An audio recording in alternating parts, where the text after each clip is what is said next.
Sarah Ferguson has opened up about nearly getting caught in the 9/11 attacks which killed almost 3,000 people in the USA in one of the worst acts of terror the world has ever seen.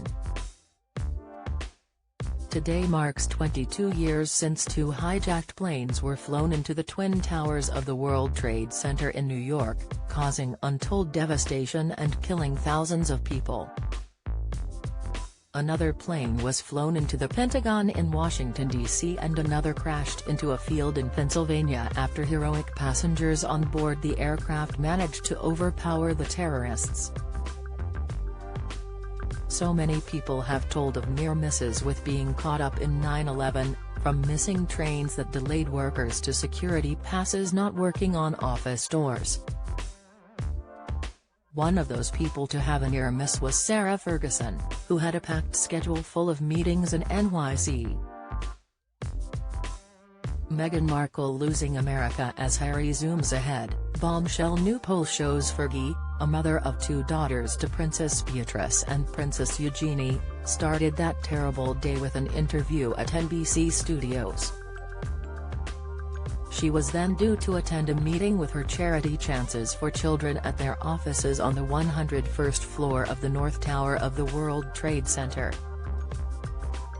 But on her way to that meeting, she got caught up in heavy traffic, and that delay ultimately saved her life as she wasn't in the tower when the plane hit at 8:46 a.m. Everyone from Chances for Children survived the attack, but 700 employees from financial firm Cantor Fitzgerald, which rented the charity part use of their office, tragically lost their lives.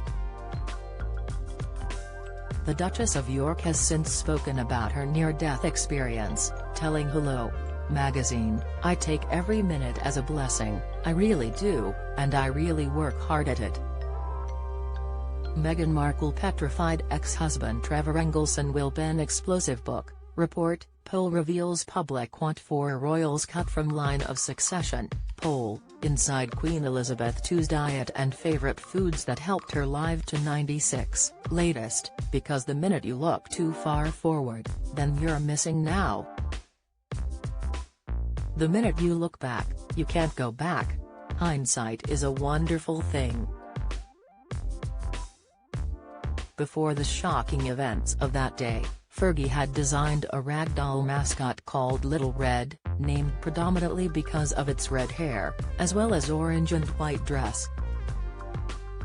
In the office, the original doll was sitting on her desk when the plane crashed into the tower, and when she was watching the horrifying footage of the wreckage on TV, she spotted it among the rubble.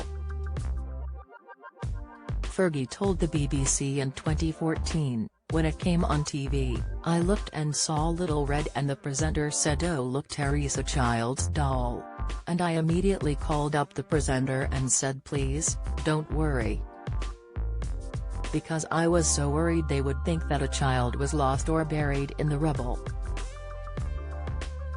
So I said, no, it's not a child's doll, it's Little Red and she is a symbol for Chances for Children."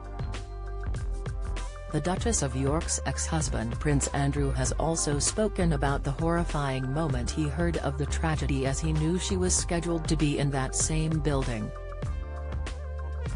The royal was flying from the UK to Atlanta at the time. He said during an interview in 2006, "It was difficult to remain calm when I had to sit in the plane unable to communicate with New York, knowing Sarah had an office in the World Trade Center and was in New York at the time. I had some small insight into the anguish many families were suffering that day.